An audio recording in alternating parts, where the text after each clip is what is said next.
Hello, everyone, everywhere. This is Bob Thibodeau with the Kingdom Crossroads podcast, and you are listening to the Going North podcast with my good friend Don Brightman. Be sure to subscribe to his podcast so you will not miss any of the upcoming episodes, and be blessed in all that you do. And today on the Highlight Reel Builder for Authors, known as GMP, the Great, Glorious, and Glamorous, it's the Going North podcast. We're bringing some super special, awesome heroes from across the globe, but today's no different. Well, actually, it's kind of different because we got another wonderful author from the magical book, The Fourfold Formula for All Things Wellness. That's right, indeed. That's right, indeed. And we got one heck of another special writer from that book because today's writer is not only a writer, she's also an editor who loves to travel and explore other cultures. And she even works as a technical writer in the IT industry. So that's right indeed. She knows all about that technology. That's right indeed. Although if your printer's broken, she might give you a sledgehammer for the printer. And walking through difficult seasons, she now has a strong desire to help those who are not ready to speak up for themselves. So let's give it up for Miss LJP herself, Miss Lejeune Persephony. How you doing today, Lejeune? I'm doing great. How are you? Doing fabulous indeed. Doing fabulous indeed. Awesome. That's right indeed. That's right indeed. So my goodness, so since it's your first time on the podcast, usually like to get the guest backstory since it's your first time on the show. So mind filling us in on who is the wonderful Lejeune herself. Well, I am a Jamaican-born woman from, I came from Jamaica years ago, maybe about 30-something years ago, and I now reside in Florida. I first migrated to the States and I was living in New York, then passed through to Virginia, and now I live in Florida and I'm loving it. As you said before, I love to travel. I'm definitely an extrovert, love meeting new people, love trying new cuisine, and yeah, that's about it. I mean, I have two lovely daughters, and they definitely are the light of my life. I love them dearly, and I've gone through definitely a difficult season where my relationship with them has been a little rocky since then, but you know what, that's kind of what happened when life throws stuff at you, but you kind of roll with it and you make the most of it and just be thankful and grateful. I can say that again, indeed. That's right, indeed. So my goodness, I came out the womb and came all the way to the States. You love to see it. That's right, indeed. That's right, indeed. 30 plus magical years. So what led you to the IT field? Oh, geez. Well, I went to school for journalism. And when I moved to Virginia, I kind of fell into the technical writer role after working as an executive assistant. And, my supervisor saw that I definitely had some skills that were more than what was, required or needed for the executive assistant role. And she recommended me to get on the technical writing team. Nothing I'd ever done before. I definitely feel like technical writing is a little bit more staccato than creative writing, but it definitely paid a lot more for sure. So I, learned what I needed to learn, got the certifications I needed to get, and the rest is history. And now finally I'm getting around to, getting published as a, using the creative side and writing a book, writing a portion in a book. So yeah, it's kind of crisscrossed my paths, but it's all writing anyways, right? Pun intended, right? Yeah. That's right indeed. That's right indeed. So my goodness. So getting discovered by some management folks and they be like, hey, you got talent for this. Let's promote you to do this thing more often. That's right indeed. That's right indeed. We'll leave more of the stuff that involves less of the rounds to the folks who don't like it as much as you. That's right indeed. You got that creativity going. That's right indeed. That's right indeed. So my goodness, and you're able to basically combine your love for writing with your journalism background and then add travel to it. So what would you consider your three biggest lessons gained from traveling across the globe? Three biggest lessons. Definitely plan ahead. You don't want to wing it going to foreign country, especially when you're doing solo travel. You want to make sure that you're up on what is required of you, the local customs and all that. What else did I learn? I definitely learned that you want to do things a little bit that's off the beaten path sometimes if you can. Don't just necessarily go to the typical tourist spots, because there's so much to be gained from getting in with the locals. Try not to stick out like a sore thumb, and go and try, trying different things. Be safe about it, of course. And third, let's see, biggest thing that I've learned, flying first class is definitely worth it if you can. Save up those points, save up that coin, but to fly, in economy sometimes can, yeah, it definitely is not the best. If you can avoid it, I say, spring for the first class and ride in comfort, and just and enjoy the trip from the beginning to end. It's good indeed. It's good indeed. Definitely got to plan ahead. Definitely got to plan ahead and then follow through with the plan indeed. Because Yeah. sometimes plans get, well, you know, tackled at first contact. It's like Mike Tyson comes out in many forms of nature and hits your plans in the mouth. And it's like, no, plan B, plan B. Yeah. Yes, indeed. But you Yes. got to be flexible too, for sure. I mean, you don't have to be so rigid with your plan, but know at least what to expect before you get there, and then just, go with the flow. Go with the flow indeed. So, heard that right, folks. So, lesson number 4 about travel, do yoga. That's right indeed. That's right Absolutely. indeed. Do you? Yeah, that's right indeed. Yoga pants and all. That's right indeed. All the pigeon and tree poses all day. That's right indeed. That's right indeed. Well, and speaking of tree and pigeons, you went from, I guess, regular writing for yourself to having a story in the book, The Fourfold Formula of All Things Wellness. So my goodness. So what led you to choose your particular story for the book? What was the decision process in terms of, or should I say the decision making process for finally deciding which story to share? Well, it was fresh. It was the season that I was just coming out of. It's a story, well, true story, of course, of divorce, and finding your way and finding your voice, going through all that, because it definitely is not for the faint of heart, is what I learned. But I definitely learned that I needed to lean on my faith and the help from others, your community, your inner circle. So yeah, for me, writing the story, it wasn't, I wouldn't say it was easy, but it was definitely something that, being that it was so new, it was cathartic for me, for one. And I was able to really put my full emotion and and share what I was experiencing, because it was so recent, because this all happened within the past 2 years. Oh yeah, I get you. I get you. Yeah, because divorce is definitely rough. It's like so many pieces involved, especially when there's kids involved too. It's like it just 10x's everything. Yeah, yeah.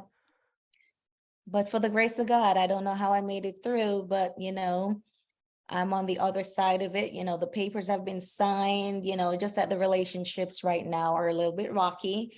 But that too, I have to trust, God's perfect plan, that it will work out the way it's supposed to. And I'll just continue to work on my growth and my own healing right now, because that's what I'm responsible for right now. I'm responsible for myself. I can't be in control of anyone else's emotions, anyone else's behaviors. I need to work on myself and make sure that I am whole. Definitely can say that again, indeed. That's right, indeed. So, my Yeah. goodness, so I know a lot of folks are probably still going through a lot of divorces right now, thanks to the big reveal year of 2020, just flipping things on their head on top of everything else. So, Mhm. any words of encouragement or wisdom for those maybe going through their divorce at the moment? I'll definitely say breathe.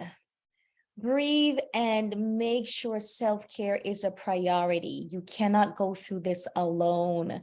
If you need to go talk to, a therapist, do it. If you need to talk to a confidant, do it.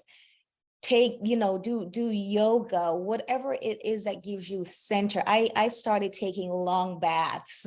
I had a bathtub in my home back in Virginia, and we never used it, but this was the time. I mean, the 17 years that I lived in that home, I wasn't utilizing this bath, but for sure I needed time to just be away because there was so much noise. There was so much going on with the lawyers, stuff from my spouse at the time and all of that. It was a lot.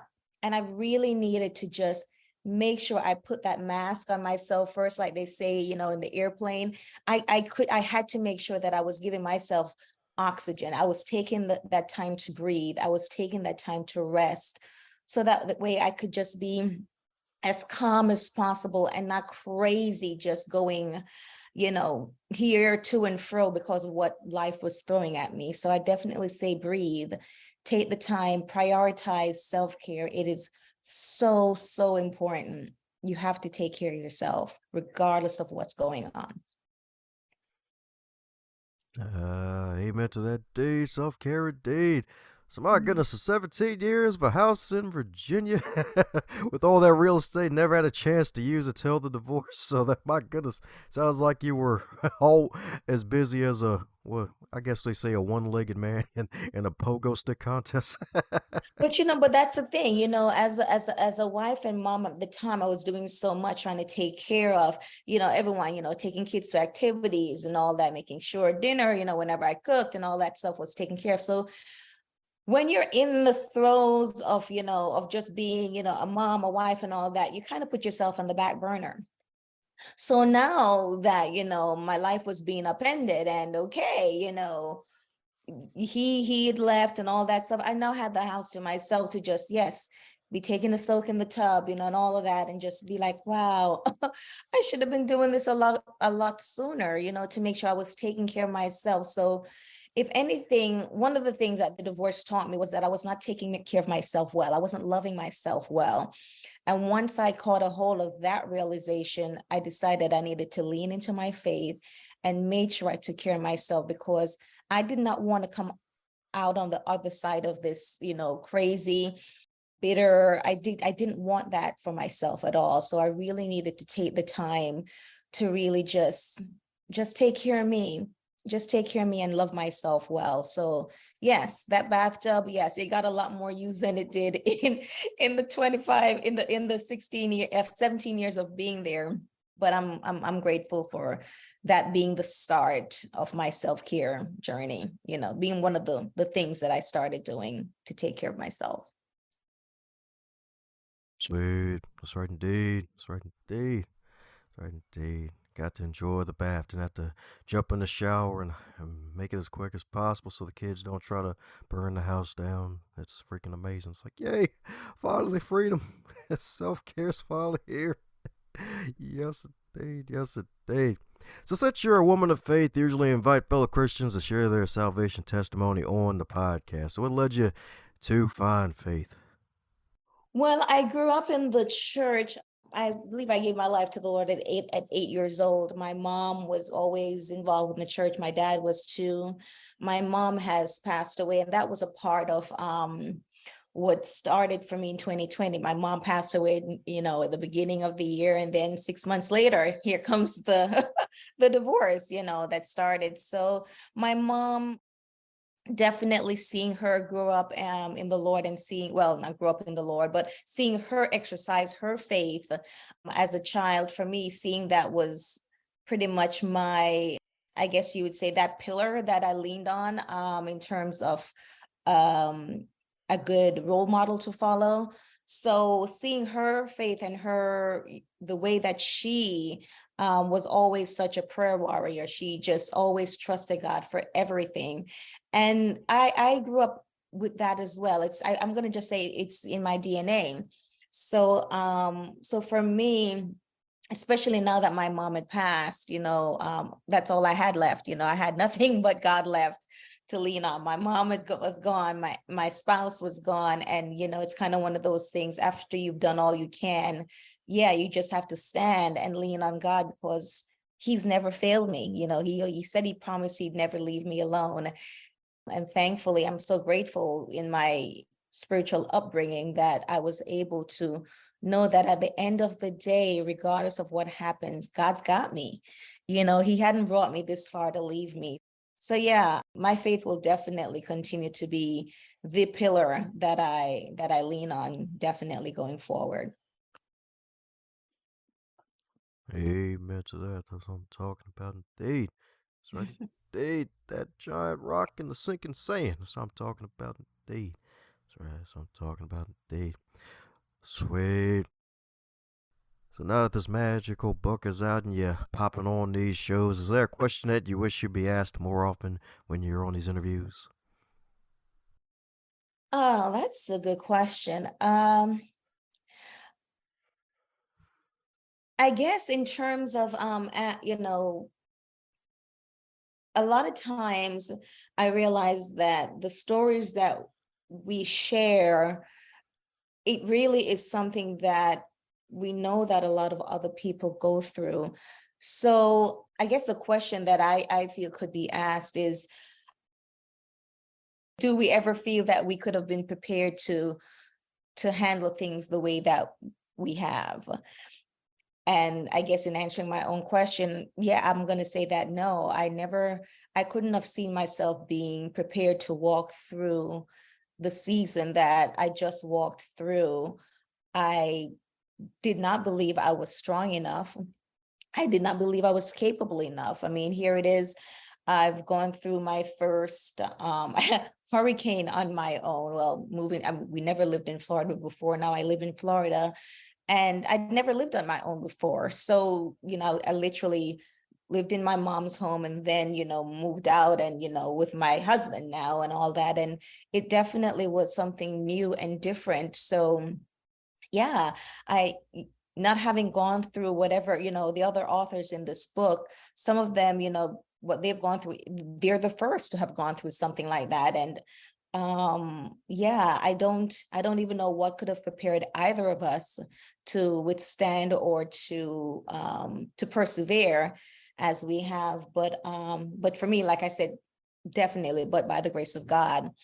But it's definitely something to see that you're not prepared for something, but you go through it and now you can look back and be amazed at how far you've come. So yeah, I guess, yeah, asking about, do we think that we were ever prepared? Do we think could we have even ever have imagined going through the circumstances that we endured? Um, yeah, I guess that would be it in a roundabout sort of way. Go. All the circles going around, indeed. That's right, indeed. Because, yeah, like setbacks, it's like, hey, they come in many forms, some of them bigger than others. And out of Yeah. nowhere, it's like, oh, yeah, a whole divorce, a whole separation, like a whole cascade, a whole avalanche is happening. It's like, oh, darn. Can I ski away fast enough from all this? Oh, God darn. Right. And you just realize that, sometimes you want this to be over. Oh my God, I want this to end. But then you realize that going through and the fortification and the strength that you get in going through these circumstances. I mean, I actually believe I'm the better for it. I mean, you don't want to say, well, thank goodness I went through that divorce, but in some ways I'm grateful. I'm grateful that, I was able to go through that and realize that there's parts of myself that I had not tapped into in all these years that I'm now realizing, wow, okay, had you still been, in the, I don't want to say in the confines of marriage, but had I still been in this marriage, I would not have been able to exercise some of the giftings that I believe that I have in me, because it was just not it was not being nurtured in that environment. And now I'm able to have other individuals pour into me, speak life into me, for me to be able to, okay, tap into something new and realize, okay, there's so much more to you than being a mom. There's so much more to you than being a wife. So I am grateful for the growth that has come out, or that has materialized since my divorce, I guess is what I would say. In everything, give thanks, right? Yeah, that's right indeed. It's like, hey, if you're alive, you got something to be thankful for. Absolutely. That's right indeed. That's right indeed. As a past guest, Clyde Milton would say, it's good to be on this side of the grass. Yeah. That's right indeed. So, what are you excited about for the future?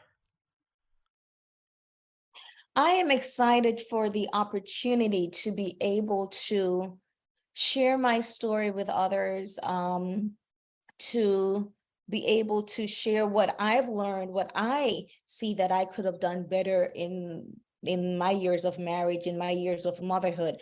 There are definitely missteps that I made, and there are definitely things that I could have done better, and to prepare myself for. I mean, can you ever be prepared for marriage? Can you ever be prepared for motherhood?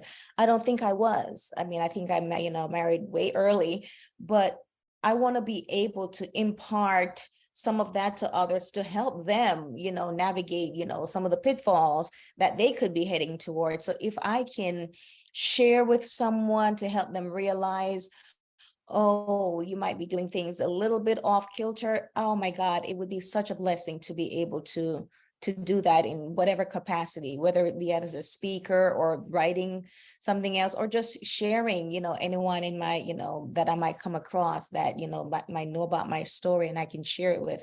I want to be able to be a blessing. I've been given an opportunity as at a second chance of being a better me, being a better Lejeune for possibly the next relationship. I'm done having children for sure. So yeah, so the motherhood thing, yeah, I'm not going to necessarily be doing that again, but I do have a belief in the opportunity for reconciliation later on for my daughters who are 22 and 17 years old right now. So things aren't great because of what happened with post-divorce, but I'm looking forward for the opportunity to continue to work on myself and to be able to be a blessing to them too in the future. So that is what I'm looking forward to. Sweet. That's what I'm talking about indeed. That's right indeed. That reconciliation is always a great thing when it finally happens. That's right indeed. Always.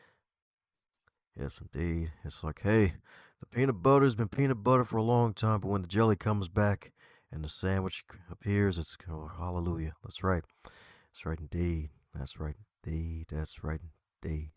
So, my goodness, fun question. I'm loving to ask these folks, especially since I just dropped the reference to peanut butter and jelly, is if your wonderful book, your story in the book, the magical book, if the fourfold formula for all things wellness, if it was a food, what would it be and why?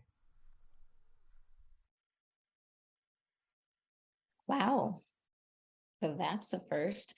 What would it be and why? You know what? I'm going to say jambalaya. It's got a little bit of spice. It's got a little bit of something for everybody. You got your protein, you got your starch, you got your spice, you got your veggie.